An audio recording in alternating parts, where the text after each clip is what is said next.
सद्गुरु श्री शंकर महाराजांचा प्रगट दिन उत्सव आहे. कधी बाबा तुम्ही आम्हाला दत्त रूपात दर्शन दिलं, कधी तुम्ही आम्हाला हनुमान रूपात दर्शन दिलं, कधी आमच्या समोर तुम्ही दुर्गा रूपात प्रगटला. जो जे भक्त इच्छित ते ज्ञातापूर्वी हे वचन सिद्ध करण्यासाठी भक्तगणांनी ज्या ज्या इच्छा व्यक्त केल्या त्या त्या रूपात आपण दर्शन दिलं.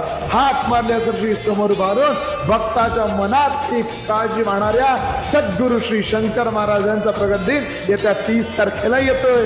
मालक मालक मालकांचा अक्कलकोट म्हणून स्वतःच्या गुरुची सेवा करणाऱ्या सांगणाऱ्या सद्गुरु श्री शंकर महाराजांचा प्रगट दिन येतोय. भक्ताच्या मागा विरत घालणाऱ्या, भक्ताचं रक्षण करणाऱ्या, भक्ताचा योगक्षेम वाहणाऱ्या सद्गुरु श्री शंकर बाबा महाराजांचा प्रगट दिन येत्या 30 तारखेला आहे. आनंदानं उत्साहानं चैतन्यानं साजरा करा आणि महाराजांच्या चरणी लीन व्हा. जय शंकर. श्री स्वामी समर्थ.